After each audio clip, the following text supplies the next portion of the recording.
हाय सांगमाने जय जगन्नाथ। आज आम घरे बनैबा पूरा रेस्टोरेंट स्टाइल चिकेन चाउमिन। मु तो घरे बनैली, समस्त को भी बहुत बढ़िया लगला। आपण मैंने भी थोड़े ये प्रोसेस रे ट्राई करी देखंतु। आशा करछि आपण मान को भी निहाती भल लागिबो। तो डेरी न करी चलंतु आज चिकेन चाउमिन प्रोसेस स्टार्ट करवा। मु एठारे पानी को भल भाव फुटे नहीं, पूरा आम पानी फुटीगला से आम चाउमिन को देदबा। चाउमिन को आमको 5 ରୁ 7 मिनिट सिझेबार अच्छी, बेसी सिझीगले तो पूरा घाटी जीव।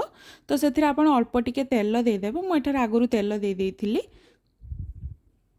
एठारे आम चाउमिन पूरा सिझी गलानी। टिके काढ़ा आगुरी आपण मैंने टिके हाथ में चिपिकी देखीदेवे जमती कि आम चाउमिन सिझी जाइथिबो। मु एठारे चिपिकी देखिली मो चाउमिन पूरा सिझी गलानी। आमको चाउमिन बेसी भी सिझेबार नहीं, कहीं बेसी सिझीगले चाउमिन मिलीजिव। तो से आमको हाथ में चिपिकी देखी नबार अच्छी केते सिझिला, से हिसाब से आप काढ़ी नेबे। मुझे आम साग छणारे काढ़ी नहीं, आपण भाषा यहाँ को कौन कहे मुझे जाननी। तो जो थे पानी लीक करो से भाया जगह आमको काढ़ार अच्छे। तापर ठंडा पानी रे भल भाव पूरा धोईदबा। ठंडा पानी धोईदेले आउ चाउमिनटा हाथ को अठा अठा लगे। तापर ताकू तेल देकी भल भाव हाथ में गुड़े ने।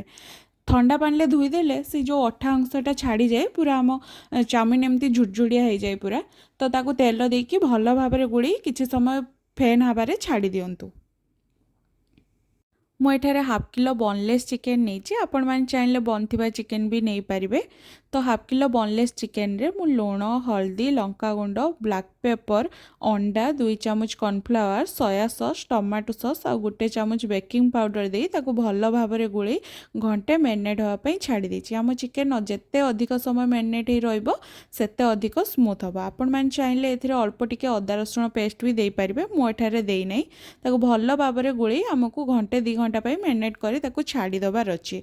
घंटे 2 घंटा पर मैरिनेट हो गले ताको आमको छाणी नबार अच्छी। मुझे आगुरी काटिकी रखीदे कैप्सिकम, गाजर, पियाज, कंचा लंका, चॉप्ड अदा रसुण। आमको गाजर कैप्सिकम को एमती लंबा लंबा काटिबार अच्छी। मुझे गोटे कढ़ई नहीं से रिफाइन तेल दे देछि। रिफाइन तेल आमर पूरा गरम हो गला काटिकी रखिथिबा गाजर और कैप्सिकम को ताकू भल भाव फ्राए करनबा। आमको बेसी गाजर कैप्सिकम को फ्राए करबार नहीं, हाफ फ्राए करी ताकू काढ़ी नबार अच्छी। तापरे ताकू फ्राए हो गला काढ़ी नेला से तेल रे आमको चिकेन छाणी नबार अच्छी। एबे से सेम कड़े रे आमे चिकेन को छाणी नबा। आम चिकेन एठार भल भाव मैरिनेट हो जाइए। मुझे घंटे 1.5 घंटा छाड़ी देइथिली मैरिनेट होगापाई। एठार भल भाव आम चिकेन मैरिनेट हो जाइए। ताकू आमे पकई भल भाव छाणी नबा। एठार मो चिकेन भल भाव सिझी गलानी, ताकू मु छाणी नेली। एठार मु बड़ बड़ साइज रे चिकेन को छाणी देइथिली। आमे ताकू ठंडा होला परे हाथ रे टिके छोट छोट करदबा, नहले आपण चाकू रे ताकू आउ टिके छोट छोट साइज रे करदेबे। तापर से ही कढ़ई रे मु आउ टिके तेल अल्प करी चॉप्ड अदा रसुण देदेली।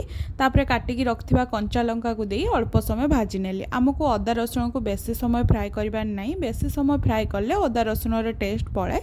सेतपई आमे ताकू कम समय पई फ्राए करबा।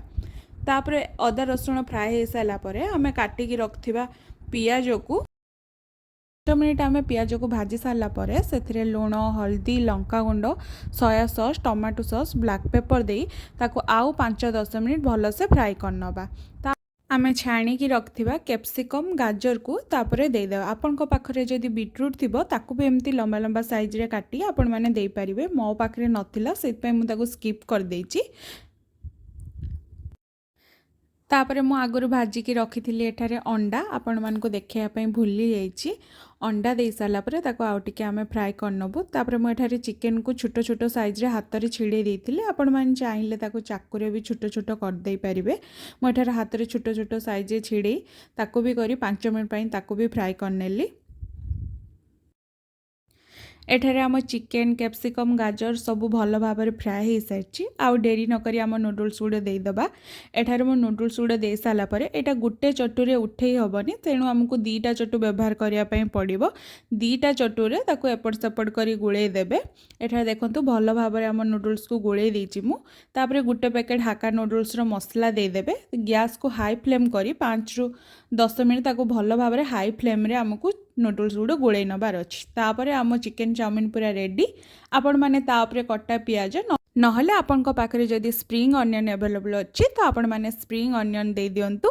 तापर आपण तापरे सॉस देकी ଖାଇବାର ମଜା ଉଠାନ୍ତୁ। ଆପଣମାନେ ବି ଥରେ ଏମିତି ନିହାତି ଟ୍ରାଏ କରି ଦେଖନ୍ତୁ। ଆପଣମାନଙ୍କୁ ବି ନିହାତି ଭଲ ଲାଗିବ ମୁଁ ଆଶା କରୁଛି। ଯଦି ଆପଣମାନଙ୍କୁ ମୋ ଭିଡ଼ିଓ ଗୁଡ଼ିକ ଭଲ ଲାଗୁଛି ତ ଯିବା ଆଗରୁ ମୋ ଚ୍ୟାନେଲକୁ ଲାଇକ୍ ସେୟାର କରିଦେବେ ଆଉ ସବସ୍କ୍ରାଇବ୍ କରିବା ପାଇଁ ଜମା ବି ଭୁଲିବେନି।